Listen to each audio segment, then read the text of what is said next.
Qasim, Sulaiman, it's a pleasure to speak to you both. This is the first time you ever speak publicly about really anything related to your father or anything at all. For anyone that doesn't know, especially those outside of Pakistan, your father, former Prime Minister Imran Khan, was jailed over a year ago now. It was, I think I told you guys, I did an interview with him weeks beforehand on the day of the Russian mutiny. And it's one of the most emotional interviews I've ever done. And, you know, most Pakistanis, most of the international community view this imprisonment as just a complete political witch hunt. And it seems as part of a broader, history of military control by the Pakistani military, or political control by the Pakistani military. That's essentially dominated the country's politics for decades now. I want to start with a quote, a tweet by your mother, Jemima. In the last few weeks, there have been serious and concerning developments regarding my son's father, Imran Khan's treatment in prison. The Pakistani authorities have stopped all visits to him by his family and his lawyers. They have also postponed all court hearings. In addition to cutting off in-person visits, and in defiance of a court order, his weekly calls to his sons, Sulaiman and Qasim Khan, you guys, who are British and who live in London, were stopped on the 10th of September. We've received reports that the authorities have now turned off the lights and electricity in Imran Khan's cell, and he's no longer allowed to leave his cell at any time. The jail cook has even been sent on leave. He's now completely isolated, in solitary confinement, literally in the dark, with no contact with the outside world. His lawyers are concerned about his safety and well-being. So that was your mum a few months ago, October last year. Guys, again, pleasure to have you on the show. And my first question is this an accurate description by your mother? Yeah, I mean, completely. We've known for a while that he's gone through periods of having no light in his cell. He's been in there for nearly 2 years, and there have been periods of, no access to the outside world, no access to doctors. We're well aware of the situation, and he's been in, prolonged solitary confinement. So, if only we were able to speak to him more. The court mandates that we speak to him once every week. We speak to him once every 2 or 3 months, if that. I think that tweet, when that tweet was put out, was actually after large protests in Pakistan about the elections and about just general suppression of democracy in Pakistan. And as a punishment, I think they really ramped up those punishments, no light in the cell, no visitors, and so on. So I heard that I think he mentioned it himself, and a few others have talked about it, that he's in a death cell, which is essentially not only solitary confinement, but solitary confinement that's mainly aimed at either those with a death sentence or even terrorists.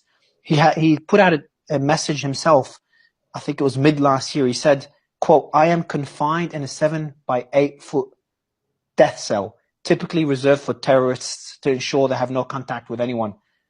Can you tell me more about that cell and his conditions, and maybe also give us an idea of the last time you've spoken to your father? What we know is that he has no access to other prisoners. He is, alone in there. He's occasionally in the pitch black for prolonged periods. There was one period where he was in there for 10 days in the pitch black, no electricity, no nothing. And I remember when I spoke to him about that, he said the first 2 days were beyond difficult, and then he was able to get into a kind of Zen-like mentality, and what ended up being 10 days, he said it could have been a year. So yeah, the situation in his cell is pretty bleak. He is, one thing I know about your father, he is a very resilient man. You kind of touched on how he's coping with this.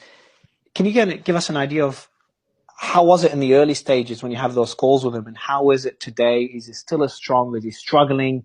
I can't even imagine being in the dark for 10 days. So he's definitely, that's a very accurate description. He's definitely, resilient. He's probably one of I would say, I'm obviously biased, but he is definitely the most resilient person that I know by a distance. Very, very mentally tough. And he sat, whenever we speak to him, he's as strong as ever. But you know, he's not the type of person to complain about the conditions that he's in. Whenever we will always ask how he is, but he'll always sort of brush off those sorts of questions. He's more interested in hearing how we are. I know he's dealt with it in a way that, you know, what I think is the right way of dealing with it is he just reads loads and loads of different parts of historical literature, religious literature, and then he does exercise. And it's his two things that he's always loved in life. So I think in a cell, it suits him in a way to just be able to focus on those two things. And every time we call, you know, we only get to speak to him for about 20 minutes. And around that time, randomly, the line will cut off. So he's so focused on ensuring that he's able to spend the first 10 minutes imparting wisdom of whatever he's learnt, you know, whatever religious or life lessons he can impart on us, and then the last 10 minutes he's very focused on finding out how we are, what's our situation, how's our family, and things like that. So we don't actually get very much time to ask about how he's coping, but I know he's doing a lot of reading, that's for sure. So your last call, did you say how long ago was your last call? 2 weeks ago, probably. Yeah, probably the first call we've had with him for about 2 months. But yeah, we were lucky enough to speak to him like 2 weeks ago. How does that work? So, like, do you know in advance you're going to speak? Like, so, for example, today, do you know when you're going to speak to him next? No, so it's really chaotic. In fact, I'm glad you asked, because we'll get a message, and it can be sometimes at about 4 a.m.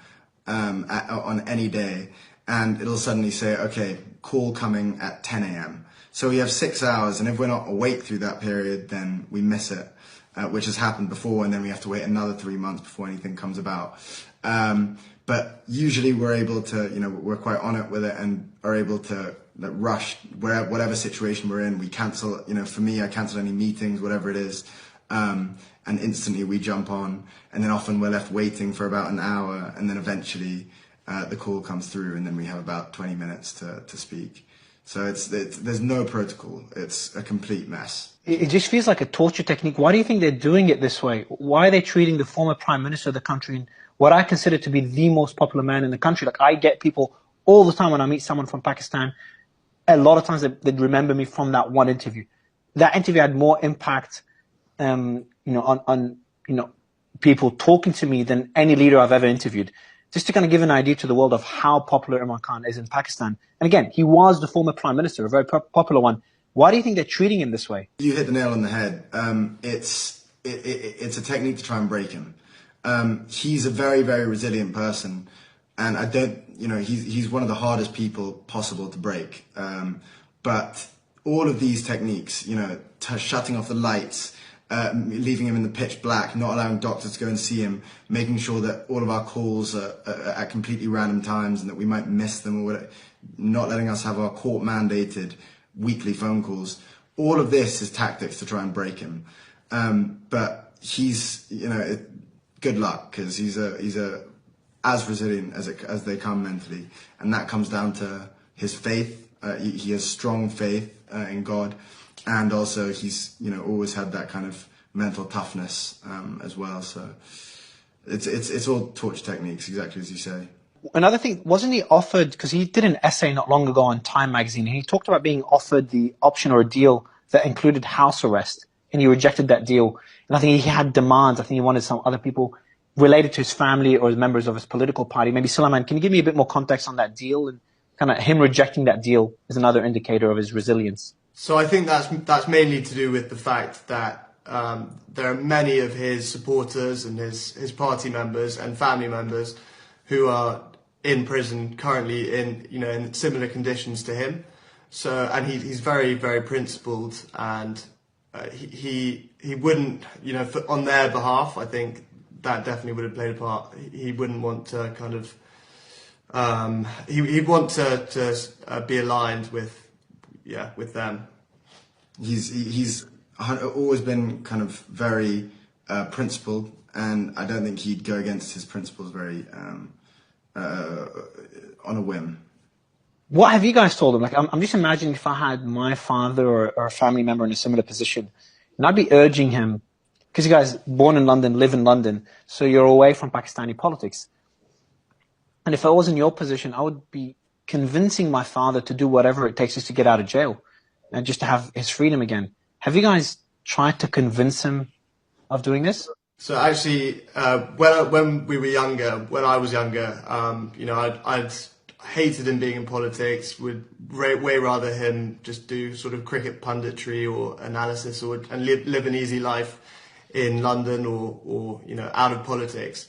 But it is genuinely his passion, and I don't think he'd feel fulfilled if he wasn't doing what he's doing. I don't think he'd be happy if he was just living a kind of easy life in London, or because I think if he wanted to be in exile, he could, but he's genuinely. He could easily make a deal. Like he would, if from a political perspective, I'm sure they have certain demands. The easiest one is, and this is me speaking, obviously my own opinion, but him speaking in support of the military, for example, or of the opposing political party. Just one example of many of things he could do to gain back his full freedom. But I think his defiance is the reason he's in jail. And do you still, I know you said in casting the same question to you after Suleiman, but do you still try to convince him to get out of politics, or you've kind of given up on that?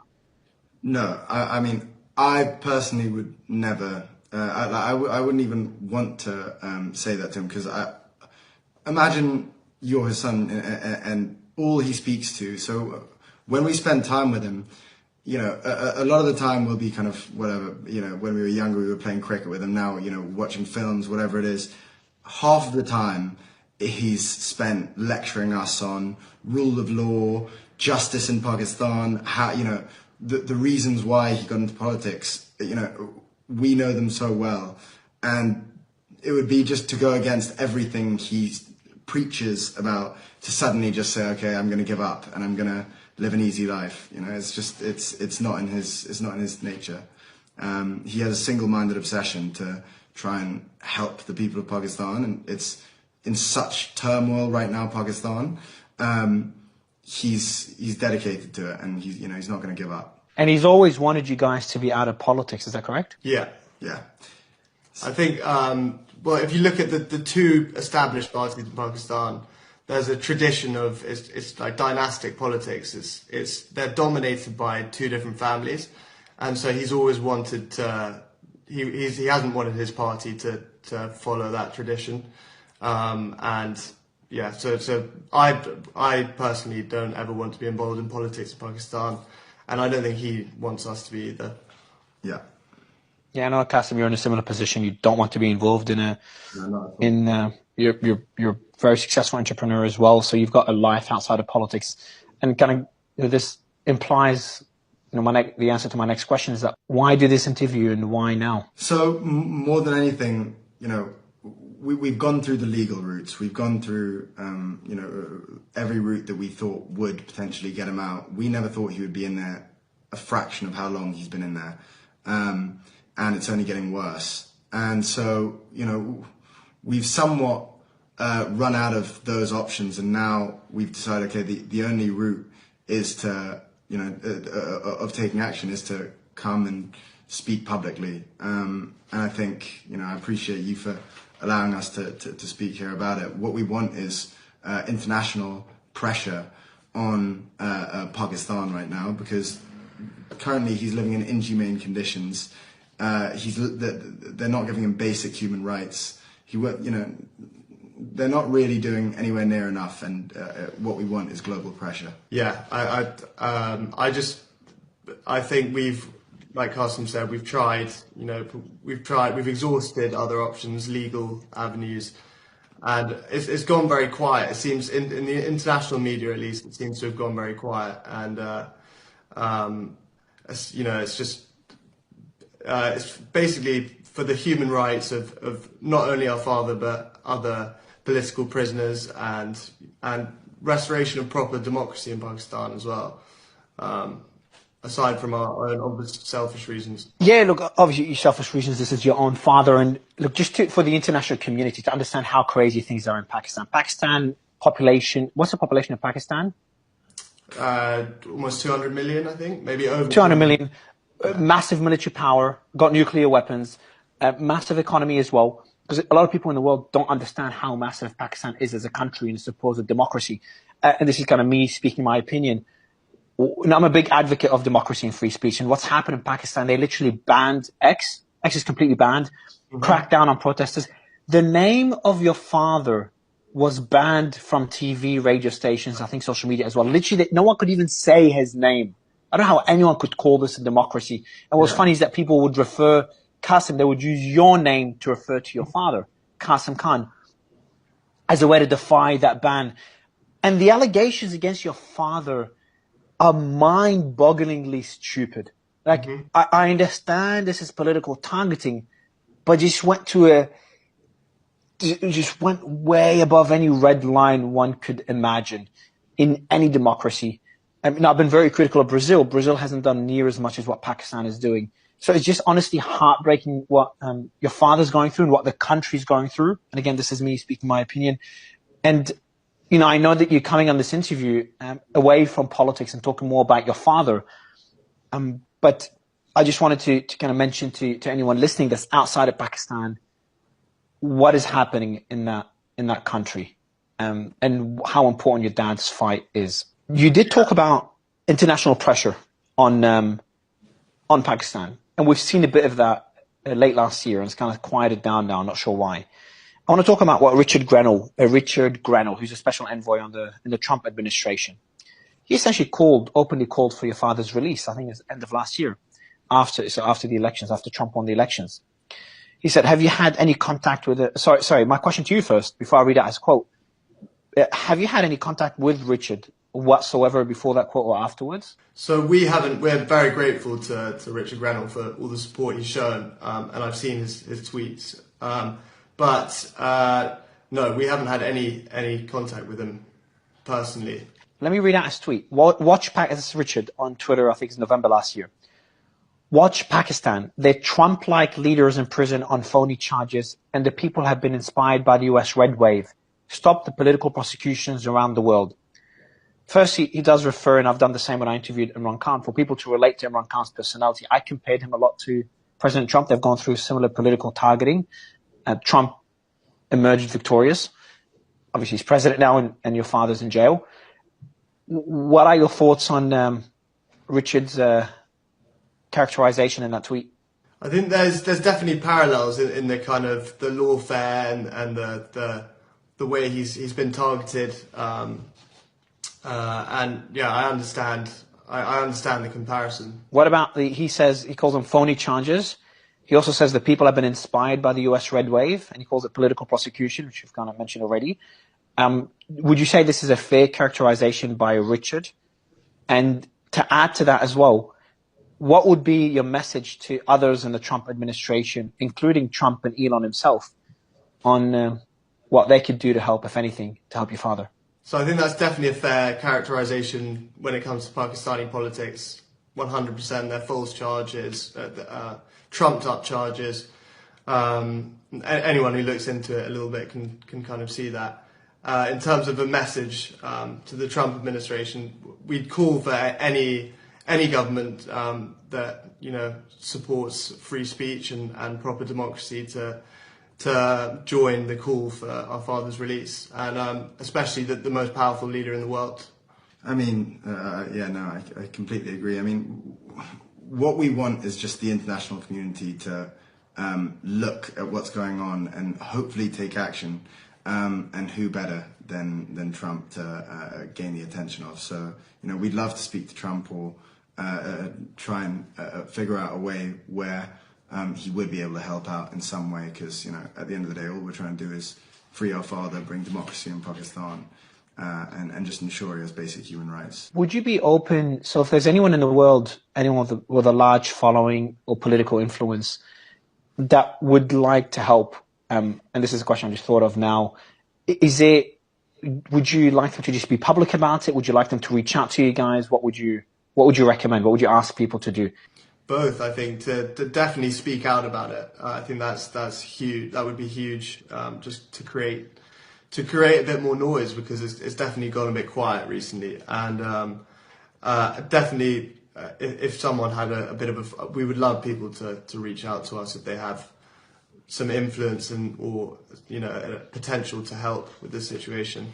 I want to read out a quote here from your father, going back to what we talked earlier, because it's not just your father that was targeted. His current wife is in jail. Other family members of his political party have been targeted in different ways. I remember when I interviewed your father, a lot of people within his party were on the run or in different countries worried about family members. I've spoken to many of them privately.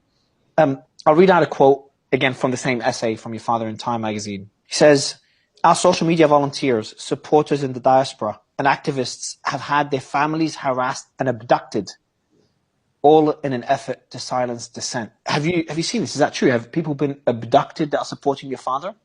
Yeah, I think it's been quite widely reported that there have been journalists, supporters, party members who've been abducted, kidnapped. There have been reports of people being tortured.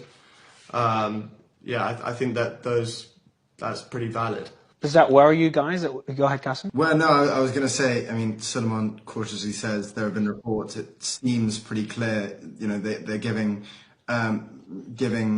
speeches looking disheveled and suddenly no longer part of my father's party, PTI, and all of a sudden they're, giving up on politics, and, it's pretty clear. Is that a reason? So I know I asked you earlier, why are you speaking publicly now?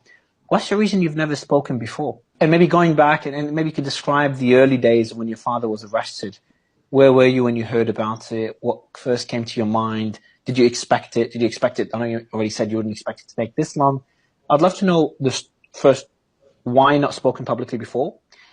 And the early days of the first arrest and release, because there was massive protests, then arrested again when everyone just kind of slowly quieted down. So we've always been quite private people. It goes back to what we were talking about earlier, where our father never wanted us to be in politics. We were never interested in it anyway. And so it made sense to just live a more quiet life. And that was a good element of living in England, is that we didn't have to live quite so much in the public eye. But I remember very vividly where I was when he got arrested. I was about to give, at the time, the biggest speech of my life for my startup, for Mifu. And I was about to get on stage and speak to about 100 people. And as I was preparing for it, it was about an hour and a half before, my business partner, I see him go pale, and he shows me his phone, and I see that he's been arrested. And at the time, we have quite a thick skin with this kind of stuff. We've seen him get shot. We've seen him get arrested multiple times. We've seen him, he's sat us down and told us he's going against mafias in Pakistan. We're quite used to this kind of thing. So when it happened, frustratingly, I remember I saw it, and I just thought how trivial my speech is, even though it was the biggest speech I could possibly give at the time. And I went up, and I my head was in the clouds, and I fluffed my lines, but we ended up doing okay. But what really stuck out is, at the time, even though it shook me, I had no concept of how long it would be. I really thought it would be a couple of months maybe maximum.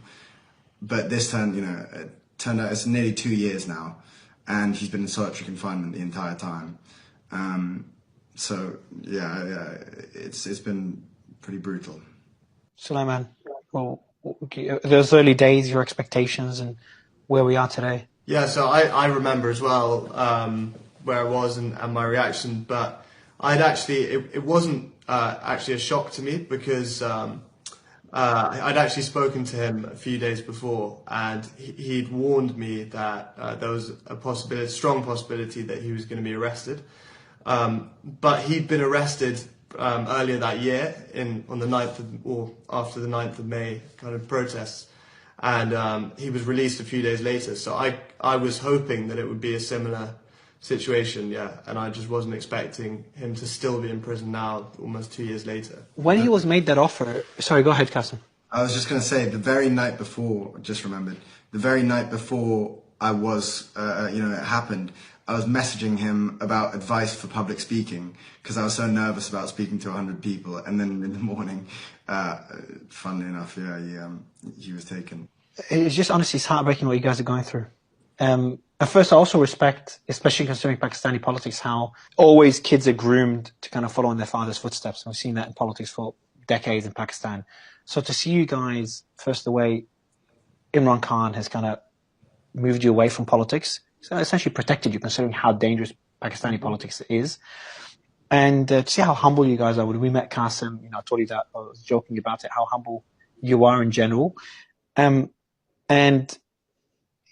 to see you guys speak publicly now in support of your father, knowing how brutal and aggressive Pakistani military or Pakistani government have been against anyone speaking out in support of your father, is something that, I respect massively, and I really appreciate that you're doing this. I do want to ask you the question, though, when he was offered the opportunity to go under house arrest to get out of jail, did he ever ask you guys, is the decision always made, or did he ever ask you, do you think I should accept the deal? Did he ever seek that advice from you guys, or do you know if he's actually asked anyone else in your family about this? I don't think he would ever. I just don't see him taking a deal like that. To save his skin. He's a very principled person, as I said. He's comfortable there as long as his mission is being fulfilled, and I don't think he'll just take a deal while other people are sitting in cells on his behalf, his supporters. I don't see him, running off to his house where he's in pseudo prison. Another thing I think people would be very curious about is those calls you have with your father. You talked about him sharing some wisdom, especially with all his readings in jail and things he's learning. Can you tell us some more? And obviously, I'm sure some things are private, but kind of give all the people that are supporting your father and that believe strongly in his cause and have risked their lives on the streets in the protests last year. How are those discussions? What are certain things? What do you think are messages he'd like the world to know as well beyond your private conversations? So he, one thing, there's a lot of private stuff, obviously, and most of it's about family. But occasionally, he at one point recently, he was laughing about how desperate his opposition are getting. It's not only these kind of torture tactics against him. And he was laughing, now they put me, now I have no contact with the outside world. So when he would sit to see his lawyers, he would say, okay, what's happened in the world? Just very casual. And he's basically just very, very aware of how desperate they are, the censorship. If you didn't know, for the World Cup, the anniversary of the 1992 World Cup, for context, he was the captain of that side that won the World Cup. And in the images for the anniversary, they blurred him out of every single photo, or cropped him out of every single photo. So imagine doing that with the captain of the World Cup winning side. And they're that petty. And so he was laughing about that, which is a nice little touch, I guess. They've cropped his image. Sorry, Salim, I'll let you speak in a bit, but I didn't know about this. This is getting a bit cartoonish. So essentially they've got, there's images of the World Cup, Cricket World Cup, I assume. And he's a captain. I've known Imran Khan before he was Prime Minister. I'm originally from Australia, so Australia's a big cricketing country, so I know about Imran Khan well. And as a cricket star, he's obviously in all those images and posters. They've cropped him out. Yeah. So they're not even being kind of considerate or being strategic in their censorship. He's putting it out there, not caring that they're blocking free speech. Suleiman, maybe same question to you, is like a bit more, those discussions and kind of a sense of how your father is, because he seems, based on what he said so far, beyond resilient, beyond just being strong and getting through it. Yeah. Making a joke out of how desperate the opposition party is getting. Yeah, well, I'm sure that he, like I said before, he's not really someone to complain about his conditions. I'm sure it is incredibly tough, like given how small his cell is and everything. But it's 10 days in the dark. It's brutal torture method. Yeah. Brutal torture method. Let alone cutting out contact and how your phone calls are cut out after 20 minutes. Yeah. It's just disgusting treatment. That's left for people that have committed heinous crimes, which obviously your father is not even close to fitting that description. But sorry to interrupt you, Sulaiman. He, on a sort of more positive note, he feels, I think he genuinely feels that he's, in the last almost 2 years, he's learnt more and kind of strategically, he's really developed a good kind of roadmap for what he wants in the future. So I think he's always optimistic, but he sees it as a very good learning experience. That despite obviously how difficult it is. Sorry, I was going to say he's always been a big reader, but now he's had so much time to read about historical figures, leaders of the past, and also about faith, and he believes that he's grown more in these past 2 years than he has in the previous 20, and he said those words exactly. As well as how much he's grown mentally, and he says spiritually as well, he says he has, he's been strategizing about what he can do when he's released for Pakistan.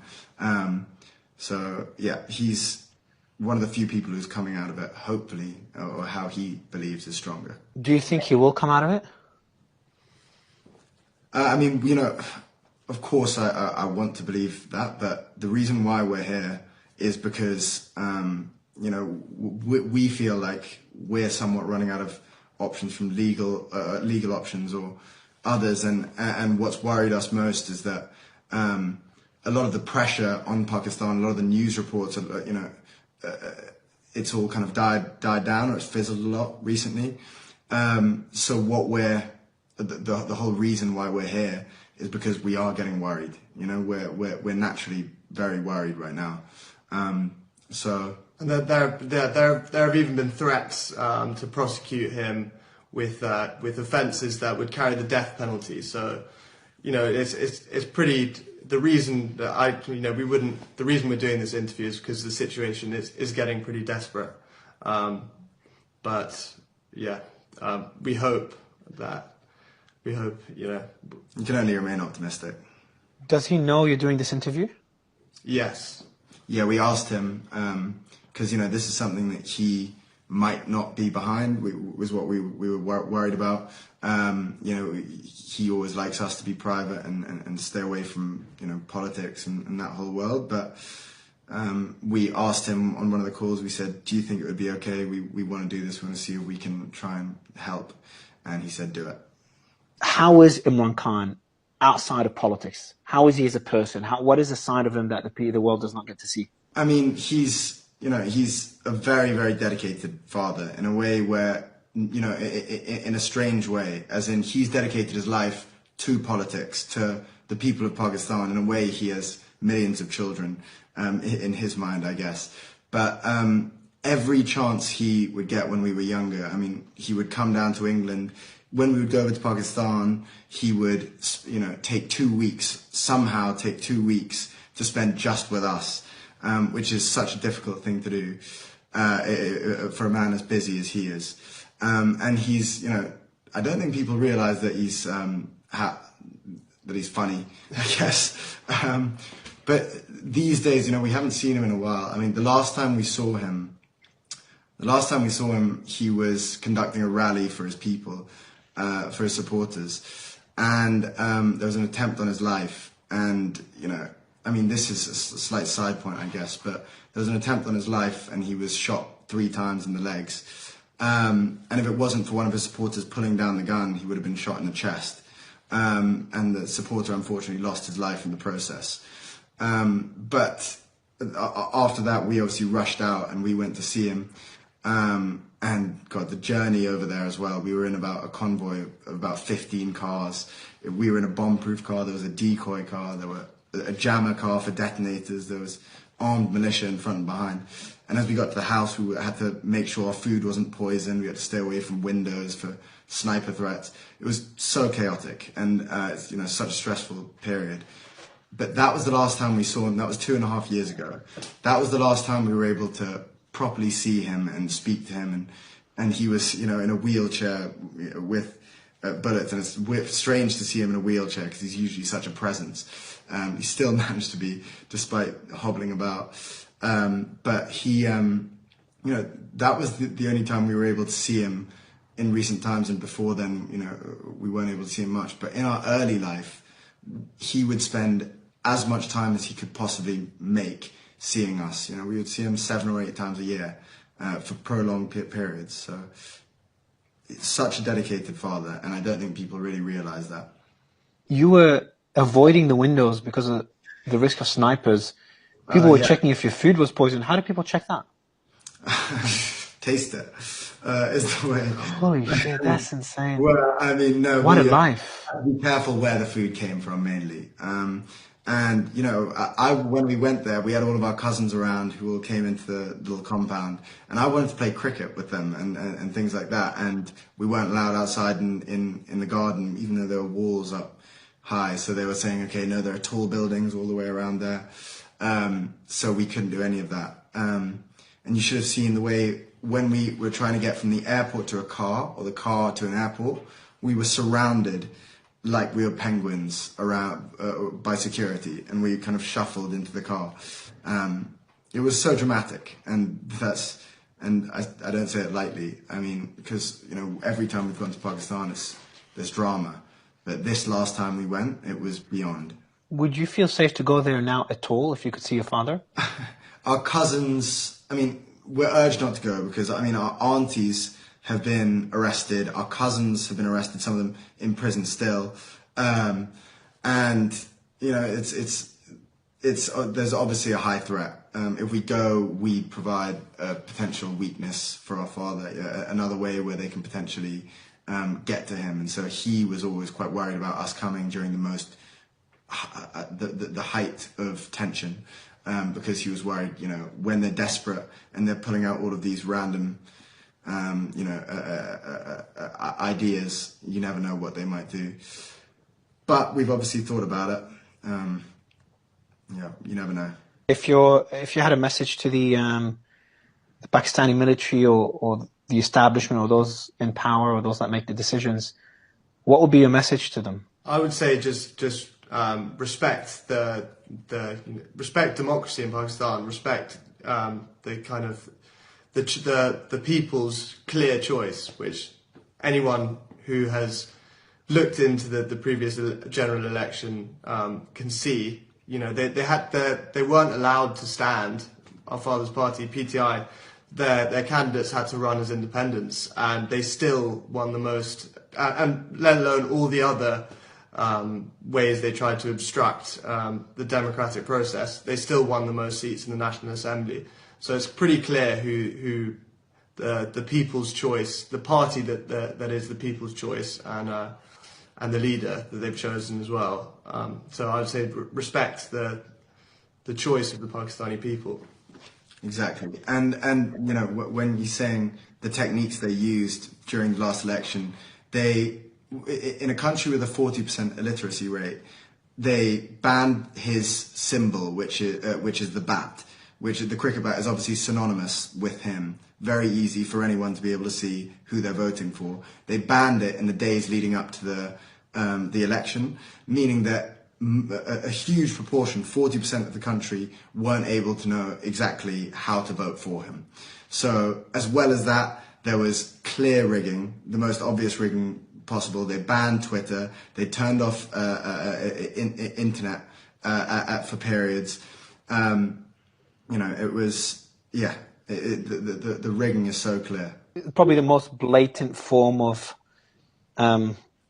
rigging, election interference, censorship that I've seen in any democracy. your father's literally in jail for charges, and maybe before I ask the final two questions, maybe Suleiman, just give us an idea. I've talked about how ridiculous those charges are. What are the alleged things that your father has done that he's being jailed for? So it's ridiculous. I mean, from things like selling exotic fruits to corruption charges. For me, but for anyone who knows our father knows that he's not a corrupt person. If he was a corrupt person, he wouldn't have struggled for 20 years. Started his own party, struggled for 20 years to even be taken seriously in politics. He could have just joined one of the established parties, as they've offered him many times, and amassed wealth that way. But he's not a. I think even the establishment know that he's not a corrupt person. So it's absurd to charge him with corruption. Two last questions, guys. Before this interview, considering how sensitive the matter is, considering what's happening in Pakistan, considering the fact that you both have never spoken publicly, what was the reaction of your family? The family's been targeted politically for 2 years, if not more now. What were their reaction to you guys doing this? Obviously quite hesitant. Some of them were very behind it. I mean, it's a little bit of a mixed bag depending on who you ask. But, I think at the end, what we were able to say, convince them was that, if there's a way that we can help, and if there's any way that we can try and get him out of prison, whether that's pleading to the international community, speaking to people like Trump or whoever it might be, if there's any way that we can make a slight difference, it's worth doing. So we're happy to show our faces publicly for this. My last question to you guys is: you spoken to your father 2 weeks ago. If he was doing this interview somehow, so we sneaked in the camera and did it live, without the guards knowing, what would he say to anyone listening? What would be his message, especially to the people in Pakistan and to the people of the rest of the community? From our perspective, we can tell you that he's keeping, he will stay strong until he's released, and when he is, hopefully he can make a change. And guys, what would be your message? What would be your message, Qasim, Suleiman, to the people of Pakistan and to the rest of the world? Don't lose faith that he I can tell you has not lost faith. He hasn't given up. He's not just sitting in his cell kind of twiddling his thumbs. He's very much planning for the future, believes that change is coming. So don't sort of lose faith and keep protesting the injustice. And to the international community, I think it's important to say, take action. If you can make a difference. There's someone who's in a solitary confinement cell who is being denied basic human rights. He should be the leader of Pakistan, and instead he's being kept in inhumane conditions, being tortured at periods. So if you care about human rights, this is paramount. This is number one on your list. Anything else that I missed in terms of what he's going through? Because I think it's very important to highlight this to the world.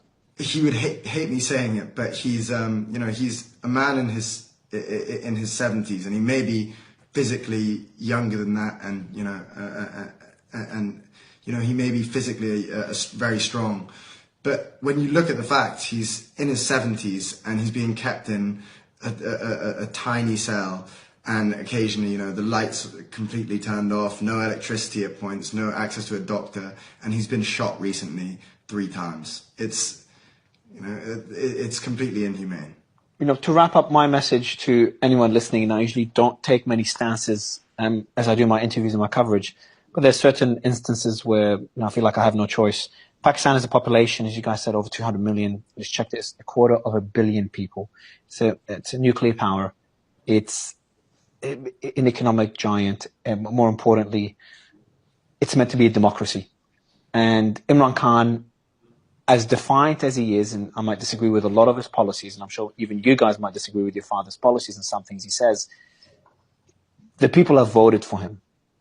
And I think the world needs to understand that if you stand idle when one democracy is threatened, and if it works, whatever whoever tries a strategy in one democracy, it could be replicated in other democracies. I think it's important to, no matter what your political stance is, to fight for certain values, and democracy is one of them. So I hope your father is out of jail. I hope he's healthy. I hope things change in Pakistan, and I hope you guys could lead a normal life, you and the rest of Imran Khan's family.